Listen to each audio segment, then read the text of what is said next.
खर्ची पर्ची सब चल रही है मामला, कोई वो नहीं है। दिखाने के लिए कुछ और है, कहते हैं ना हाथी के दांत खाने के और दिखाने के और। तो इस सरकार के भी जो है कई तरह के दांत हैं, राक्षसी प्रवृत्ति भरी है कूट कूट करके। जहाँ तक हरियाणा का सवाल है, गठबंधन अगर ऊपर की लीडरशिप करती है तो मैं समझता हूँ कि हम पूरी ताकत लगाएंगे, 10 की 10 लोकसभा की सीटें जीतें। जहाँ तक विधानसभा का सवाल है, 90 की 90 विधानसभा आम आदमी पार्टी लड़ेगी। ये बहुत, आम आदमी पार्टी तो 1 साल से आई है, आज़ादी से लेकर के आज 76 साल में क्यों नहीं पानी दिया उन्होंने। कांग्रेस सत्ता से जब बाहर हो जाती है तो रिग्रेट करती है, जब सत्ता में बैठती है तो अहंकारी हो जाती है। कांग्रेस इतनी गलतियों के बावजूद भी, इतने हाशिए के ऊपर आने के बावजूद, उनको आज भी नहीं लगता कि संगठन की आवश्यकता है। वो आज भी कुछ 1-2 लोगों के भरोसे ही ये सोचते हैं कि हमारी नैया पार हो जाएगी। हमने तो यहाँ पर 4000 से ज़्यादा पदाधिकारी बना दिए, अगले 15 दिन में 2.5 लाख पदाधिकारी बना देंगे, जिनको पता है कैसे लूट मचाई जाती है। एक पीढ़ी ने लूट मचाई, दूसरी ने मचाई, तीसरी ने मचाई, चौथी पीढ़ी आ गई लूट मचाने के लिए। आम आदमी पार्टी ऐसे ही हरियाणा में आएगी। बीजेपी, कांग्रेस, जेजेपी जो दूसरे और दल हैं, उनकी सबकी दुकानें बंद होंगी और आम आदमी का राज आएगा। हम फ्री की बात करते हैं, इसलिए हमें कहते हैं ये रेवड़ी बांटने वाले हैं। जी। तो हम तो जो है वैसी रेवड़ी नहीं बांटते जो अपनों को देते हैं, अंधे बांटते हैं वैसी रेवड़ी। ये जो कांग्रेस और बीजेपी वाले हैं, हमारी रेवड़ी जो है नीचे तक लाभ पहुंचाती है।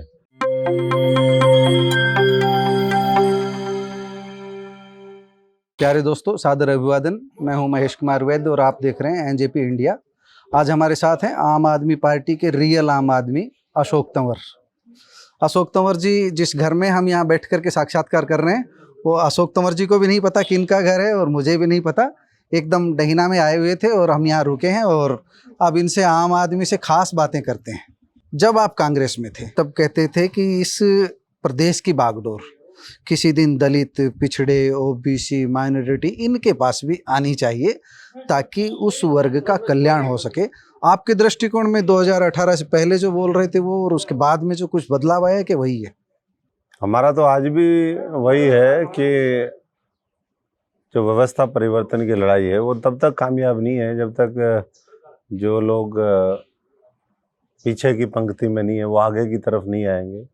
और उसमें दलित, पिछड़ा, अक़लियत के साथी, हमारे वो साथी जो आदिवासी इलाकों में रहते हैं, जो आज भी सत्ता के जो फ़ायदे होने चाहिए, जिस तरीके से सत्ता का विकेंद्रीकरण करके सत्ता हर व्यक्ति तक लाभ पहुंचाने का काम करें, देश तब तक तरक्की नहीं कर सकता जब तक वैसी व्यवस्था नहीं होगी।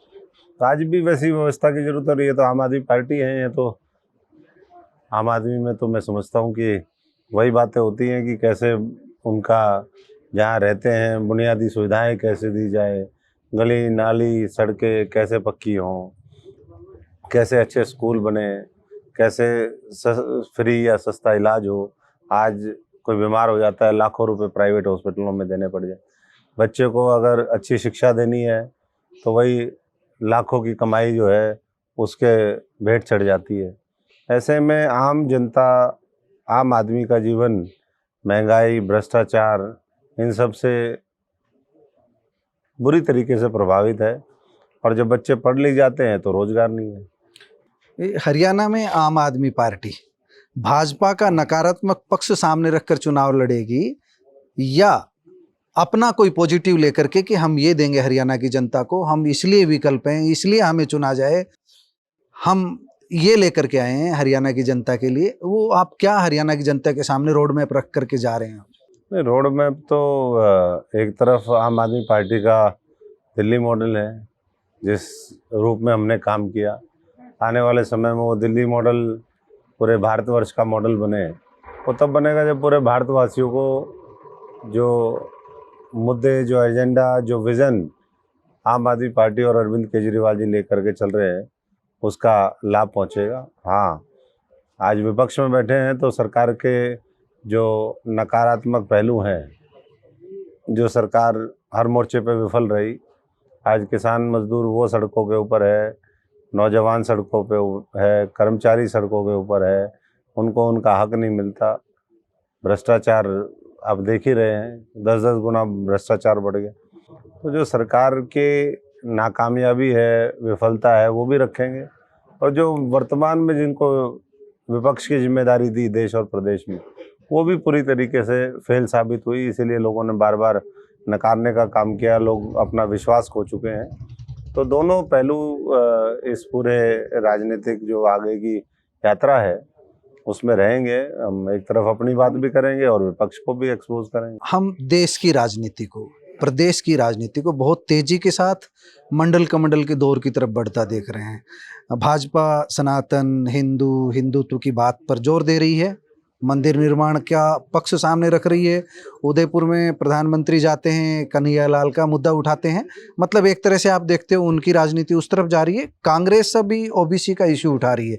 राहुल गांधी ने बड़ा सवाल खड़ा किया है कि 90 में से सेंट्रल सेक्रेटरीट में जो बैठे हैं केंद्रीय सचिवालय में, 90 में से सिर्फ 3 ओबीसी हैं। एससी की भी संख्या इतनी है, और एससी और ओबीसी को मिला करके कुल देश के 6% बजट को कंट्रोल कर रहे हैं। तो ये एक बड़ा सवाल खड़ा हुआ है। मेरी किसी से बात हो रही थी तो हमने कहा कि अगर आरक्षण जैसे खत्म कर दिया जाए तो अनुसूचित जाति का एक भी आदमी सदन में नहीं पहुंच सकता, क्योंकि हमारी मानसिकता बदली नहीं है। जो ऐसी स्थिति में तो मानसिकता वहां भी नहीं बदली है। उच्च स्तर पर कांग्रेस भी सत्ता में रही, भाजपा भी सत्ता में रही, फिर भी 3%, 2% ये भागीदारी अभी बनी हुई है। तो जातिगत जनगणना का सवाल आया है, ओबीसी को भागीदारी बढ़ाने का सवाल आया। अशोक तंवर इस बारे में क्या कहेंगे? देखिए, इसमें यही है, पार्टियां तो आपने खुद ही कह दिया, सब पार्टियों की सरकारें रही। अगर गंभीरता होती आगे बढ़ाने की, लोगों का सशक्तिकरण करने की, उतनी संवेदनशीलता होती तो आज देश बहुत आगे चला उसमें जाता। मैं ये जोड़ रहा हूँ कि राहुल गांधी रिग्रेट कर चुके हैं कि भाई हमसे गलती हुई। देखिए, रिग्रेट करने से नहीं, आज कांग्रेस जहाँ पर पहुंच गई उसका बड़ा कारण यही है कि कांग्रेस सत्ता से जब बाहर हो जाती है तो रिग्रेट करती है, जब सत्ता में बैठती है तो अहंकारी हो जाती है। ये भी बात उन्होंने ही कही। अशोक तंवर जी बागडोर जो कांग्रेस की छोड़ के आए थे, कार्यकारिणी भंग की थी आपने कि नई कार्यकारिणी गठित करेंगे। अशोक तंवर जी कांग्रेस छोड़ करके आम आदमी पार्टी के हो गए। कुमारी शैलजा प्रदेश अध्यक्ष छोड़ के दूसरे दायित्व पर चली गई। अभी उदयवान है बहुत समय से। जो है क्या मंत्र लगा कर आए थे, वो कार्यकारिणी बाहर नहीं आ रही। जो है कार्यकारिणी तो कुछ लोगों ने बनने नहीं दी, कुछ लोगों की मंशा ही नहीं थी। दूसरा, कांग्रेस इतनी गलतियों के बावजूद भी, इतने हाशिए के ऊपर आने के बावजूद, उनको आज भी नहीं लगता कि संगठन की आवश्यकता है। वो आज भी कुछ 1-2 लोगों के भरोसे ही ये सोचते हैं कि हमारी नैया पार हो जाएगी। रूट लेवल पे संगठन नहीं बनाया जाए। रूट लेवल पे कोई संगठन नहीं है। दूसरी तरफ और अशोक तंवर की वजह से संगठन वहाँ नहीं रुका हुआ था।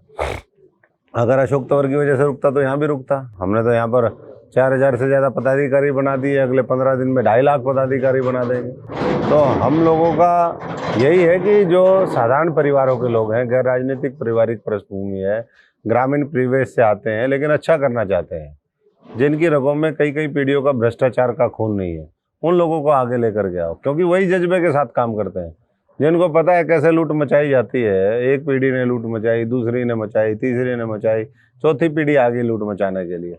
वो तो पहले दिन आते ही जो है पंजा दबाते हैं, मीटर खींचते हैं, हजारों करोड़ लूटते हैं, और फिर जो है चुनाव के समय में घड़ियाली आंसू बहाते हैं। तो जनता को क्या मिलता है? जनता को बेरोजगारी, भुखमरी, भ्रष्टाचार, असहाय वो रहते हैं, उनके हक छीन लिए जाते हैं।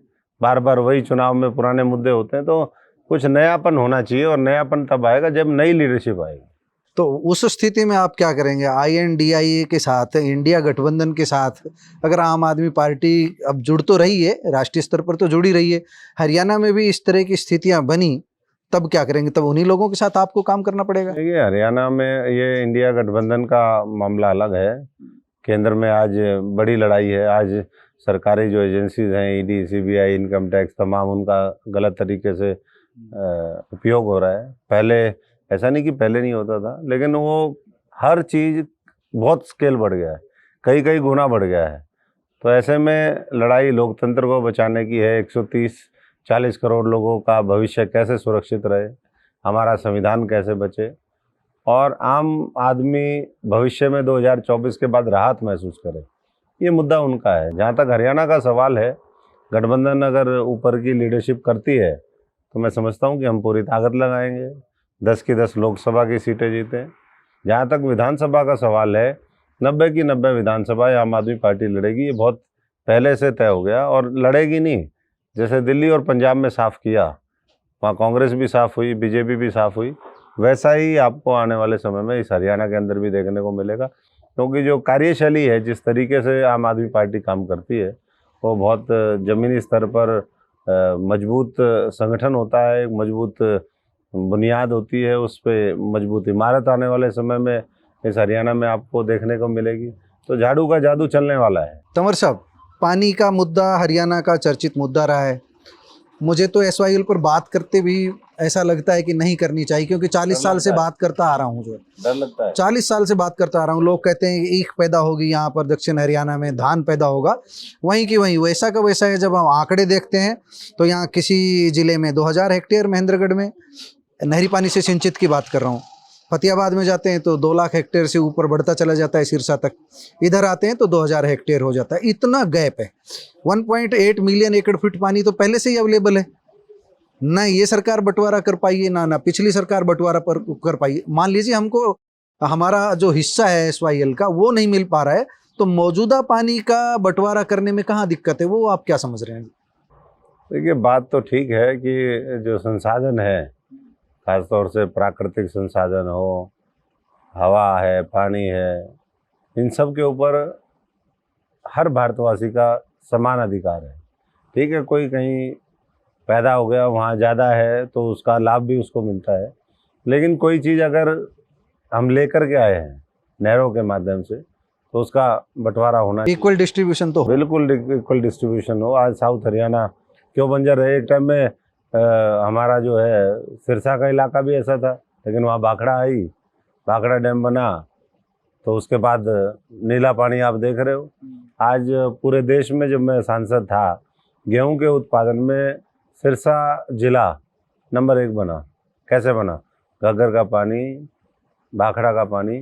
तो वही पानी अगर महेंद्रगढ़, रेवाड़ी की धरती पर, कोसली की धरती पर लग जाएगा तो यहाँ भी सोना उगलेगी। तो इसलिए बजाय राजनीतिक रोटियां सेकने के, जो सुप्रीम कोर्ट ने अलग अलग भाषा तो बोल, अलग अलग भाषा नहीं बोल वाले भी पंजाब में कुछ बोल रहे हैं, हरियाणा में। मैं इसीलिए कह रहा हूँ, वो अलग अलग भाषा अगर बोलते रहेंगे तो आम आदमी पार्टी तो 1 साल से आई है। लोग तो आज़ादी से लेकर के आज 76 साल हो गए। 76 साल में क्यों नहीं पानी दिया उन्होंने? हरियाणा बने आज 66 के बाद आप लगा लीजिए 57 साल इसको हो गए, क्यों नहीं पानी दिया?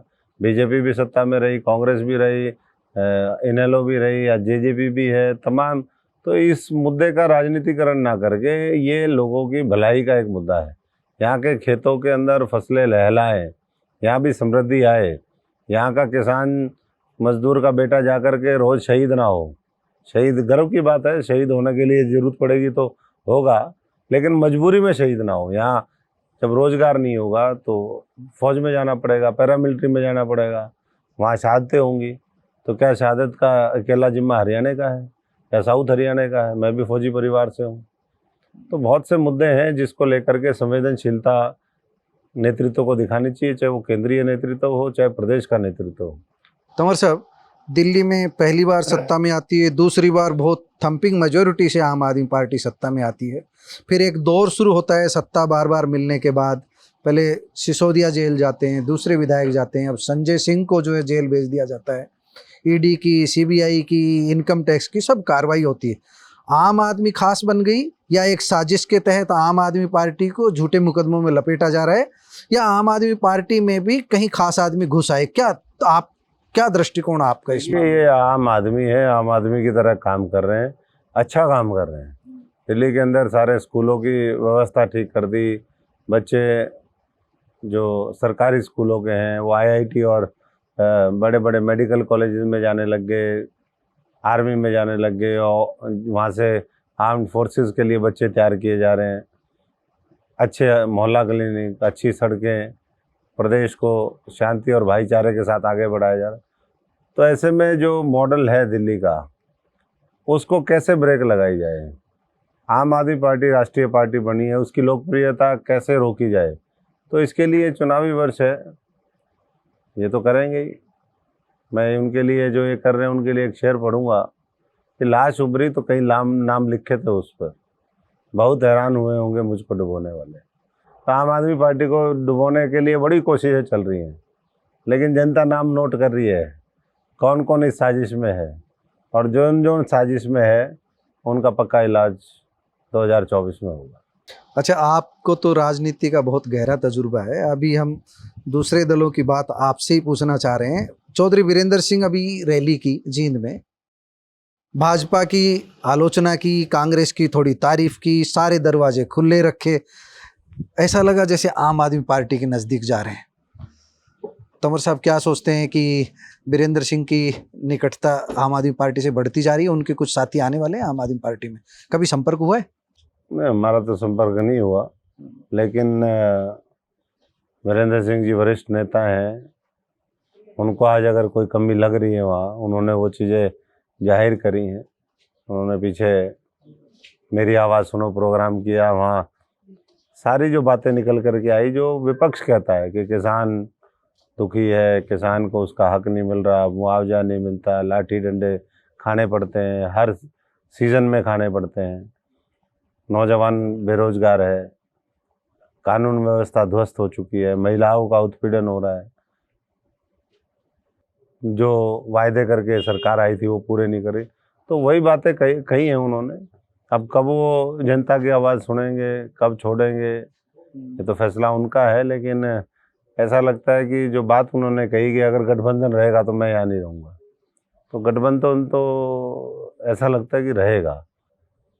तो कहीं ना कहीं स्थिति स्पष्ट होती हुई जा रही है, कब छोड़ेंगे ये उनके ऊपर। हरियाणा में आप कमान संभाले हुए हो, कैंपेन कमेटी है आपके पास।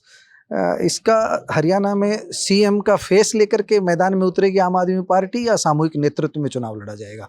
कोई रणनीति इस बारे में बनी? नहीं, अभी तो लंबा समय है। ऐसा सुन रहे हैं केजरीवाल हरियाणा से हैं, सिवानी से हैं, तो सीएम के फेस के रूप में आ सकते हैं। कुछ इस बारे में कोई आया है अभी तक कोई संकेत? देखिए, अभी कोई इस तरह की नहीं, जैसी आवश्यकता होगी, जैसा जनता का रुझान होगा, उसके हिसाब से पार्टी अंत में फैसला करेगी। लेकिन अभी तो पार्लियामेंट चुनाव है, उसके बाद विधानसभा चुनाव आएंगे।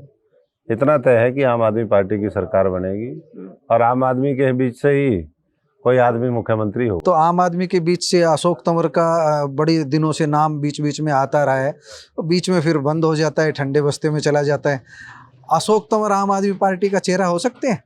देखिए, हम काम में विश्वास रखते हैं, कोई राजनीतिक विरासत तो लेकर के पैदा हुए नहीं थे। काम करते करते ऊपर वाले का आशीर्वाद मिला, लोगों ने भी अपना आशीर्वाद दिया, समर्थन दिया। और जहाँ तक ठंडे बस्ते का सवाल है, चुनावी माहौल में गर्माहट आती है। पहले तो सब कुछ ही ठंडा था, बीच में 2-3 साल तो कोरोना की चपेट में ये देश रहा, उससे पहले चुनाव होकर के हटे थे। तो जैसे जैसे गर्मियाँ बढ़ेंगी, बस्ता भी गर्म हो जाएगा। मनोहर सरकार की दो ऐसी बड़ी कमियां जिनको लेकर के आप मानते हैं कि इन्होंने जनता के साथ ये अच्छा नहीं किया, या जनहित में ये नहीं कर पाए और जनता के साथ इन्होंने वादा खिलाफी की, दो कोई भी बड़ी कमियां आम आदमी पार्टी क्या सोचती है जिस मुद्दे पर जो भाजपा को आप घेर सकें? कमियां तो सैकड़ों हैं, पर आपने दो पे ही मैं दो बड़ी तो यही है कि किसान मजदूर को मार दिया, कानून व्यवस्था चौपट कर दी, नौजवान को रोजगार नहीं दिए, बार बार जो है पेपर लीक होते रहे, HPSC, HSSC सब घोटालों का बिना अड्डा पर्ची बन खर्ची गई। की बात करते हैं। खर्ची पर्ची सब चल रही है मामला, कोई वो नहीं है। दिखाने के लिए कुछ और है, कहते हैं ना, हाथी के दांत खाने के और दिखाने के और। तो इस सरकार के भी जो है कई तरह के दांत हैं, राक्षसी प्रवृत्ति भरी है कूट कूट करके। और इसीलिए मैं समझता हूँ कि आज हरियाणा जिन लोगों को 10 साल मौका दिया, उनसे अपना पीछा छुड़ाना चाहता है, और जल्दी पिंड छुड़ाए। इनसे पहले जिनके पास 10 साल रहे उनसे भी वो भी ऐसे ही थे, जन जन रावण घर घर लंका, इतने राम कहाँ से लाऊं। वो भी कोई बहुत बढ़िया लोग नहीं थे, इसीलिए लोगों ने उनका भी इलाज किया। हाँ, उनका इलाज किया, इसीलिए हमारे जैसे लोग भी उनसे लड़ते रहे, अंदर रह के भी लड़ते रहे, आज बाहर से मिलकर। एक बात आती है निकल करके कि आम आदमी पार्टी गुजरात में जाती है, भाजपा को सत्ता में ले आती है, कांग्रेस का नुकसान कर देती है। इस स्थिति में हरियाणा हो या दूसरे राज्य हो, राजस्थान हो, आप जाएंगे भाजपा का फायदा कर देंगे, जैसा सुनता हूं मैं, मुझे नहीं पता क्या पता भाजपा का अब मुझे नुकसान कर बताइए, दें। कांग्रेस तो वहां पर 3 चुनाव से दिल्ली में साफ है, तो नुकसान किसका किया है? कांग्रेस तो रोक नहीं पाई थी भारतीय जनता पार्टी के समय में ही उनके वो बार बार कॉरपोरेशन जीतते थे। आम आदमी ने वो कॉरपोरेशन छीना, 3 बार सरकार बनाई, पंजाब में भी ऐसे ही किया, वहाँ वहाँ कौन सा। तो इसलिए ये आर्गुमेंट बहुत ही, मैं समझता हूँ कि बहुत सतही है, बेबुनियाद है कि भाई ये उनको वो करते हैं। हाँ, लड़ाई लड़ते लड़ते कुछ वोट ऐसा होता है जो पहले आता है, कुछ बाद में आता है, लेकिन जब आता है तो आम आदमी पार्टी के पास छप्पर फाड़ के आता है। आम आदमी ऐसे ही नहीं आती। अगर 70 में से 67 सीटें जीतते हैं, 117 में से पंजाब में 92 सीटें जीतते हैं, तो सबके सहयोग के बिना तो वो चीज़ें संभव नहीं है। आम आदमी पार्टी ऐसे ही हरियाणा में आएगी। बीजेपी, कांग्रेस, जेजेपी जो दूसरे और दल हैं, उनकी सबकी दुकानें बंद होंगी और आम आदमी का राज आएगा। उस राज में ही भला हो सकता है, किसी और राज में। अब समापन की ओर, हरियाणा में, दक्षिण हरियाणा को उसका पानी का हक कैसे देंगे? आम आदमी पार्टी सत्ता में आती है, और रोजगार का और स्वास्थ्य और शिक्षा का क्या रोड मैप है? आप दिल्ली मॉडल की बता रहे हो, दिल्ली मॉडल, दिल्ली में रेवेन्यू बहुत ज़्यादा आता है, हरियाणा की तुलना में वहाँ रेवेन्यू ज़्यादा है, संसाधन ज़्यादा है। हरियाणा में किस तरह इंप्लीमेंट हो पाएगा दिल्ली मॉडल? यहाँ तो बजट पहले ही प्रदेश पे कर्ज बहुत ज़्यादा है। कर्ज तो ले रोज लेंगे, बताते रहते हो। कर्ज लेके घी पियेंगे तो कर्ज तो और भी बढ़ेगा। जहाँ तक हरियाणा का सवाल है, हरियाणा जीएसटी इकट्ठा करने में पूरे देश के अंदर 5 श्रेष्ठ राज्यों में है। तो कोई ऐसा नहीं है कि माली हालत वो नहीं है। रिवेन्यू के यहाँ भी बहुत साधन है, और बढ़ा जाएंगे, अभी और बहुत विकास होना है। किसी का विजन उतना बड़ा हो तो इकोनॉमी भी उतनी बड़ी होगी, और इकोनॉमी बड़ी होगी तो नीचे तक उसका फायदा पहुंचेगा। तो बहुत से ऐसे हम कार्यक्रम हैं ये जो कह आम आदमी सकते हैं, पार्टी सस्ती चलाएगी। शिक्षा, सस्ती स्वास्थ्य सुविधाएं, ये बिल्कुल। आम आदमी पार्टी लोगों को सस्ती देगी। नहीं, हम फ्री की बात करते हैं, अच्छा, इसलिए हमें कहते हैं ये रेवड़ी बांटने वाले हैं। जी जी। तो हम तो जो है वैसी रेवड़ी नहीं बांटते हैं जो अपनों को देते हैं, अंधे बांटते हैं वैसी रेवड़ी, ये जो कांग्रेस और बीजेपी वाले हैं। हमारी रेवड़ी जो है नीचे तक लाभ पहुंचाती है, उसमें अच्छी शिक्षा है, अच्छी चिकित्सा है, उसमें रोजगार है, उसमें भ्रष्टाचार मुक्त शासन है, उसमें किसान मजदूर को पूरे देश के अंदर सबसे ज़्यादा मुआवजा देते हैं, समय पर देते हैं, फ्री बिजली देते हैं, फ्री पानी देते हैं। तो ये जो चीज़ें हैं, ये एक विजन जो लीडरशिप होती है वही दे सकती है। मेरा अंतिम सवाल, बाबा साहेब भीमराव अंबेडकर हुए हों, कबीर दास हुए हों, जितने भी महापुरुष हुए हैं, सबने कहा कि अंधविश्वास मुक्त होगा तभी विकास होगा, तभी जब विज्ञान के आधार पर चेतना जागेगी तभी दुनिया आगे बढ़ेगी। ये सरेआम मन की बात बता रहे हैं, कहीं दूसरा मन की बता रहा है। अंधविश्वास देश में जिस तेजी से फैल रहा है पिछले 1 दशक में, 2 दशक में, इससे तो वो जो पहले जो मोदी जहां जा रहे हैं वहीं राहुल भी पीछे पीछे जा रहे हैं। देश को वैज्ञानिक चित्त कौन देगा? कौन इस जिम्मेदारी को निभाएगा? केजरीवाल भी मांग करने लगे नोटों पर लक्ष्मी गणेश जी की तस्वीर होनी चाहिए। वैज्ञानिक चित्त कौन पैदा करेगा? अशोक तंवर जी क्या सोचते हैं इस बारे में? देखिए, वैज्ञानिक चित्त तो होना ही चाहिए, बिल्कुल। जो चीज़ जिनकी जगह जेल में होनी चाहिए, जादूगरी दिखा रहे हैं गुड़गुड़ी की तरह। जो चीज़ प्रैक्टिकल है, जो साइंटिफिक है, वो लोगों के बीच में पहुंचनी चाहिए। और ये बात बिल्कुल ठीक है कि संत महात्माओं ने, महापुरुषों ने आज से नहीं, अनादिकाल से जो सच्चाई है और जो सच है वो लोगों के बीच में वो लेकर के आए हैं। कई बार जुल्म जातियाँ भी झेली उन्होंने। तो कहते हैं कि माला फेर जुग गया, जुगा न मन का फेर, कर का मन का डाल के मन का तो आज मन का जो मन का है वो फेरने की ज़रूरत है। जो सच्चाई है वो समझने की ज़रूरत है। झूठ और पाखंड, आडंबर, इनको जो है धराशायी करने की आवश्यकता है।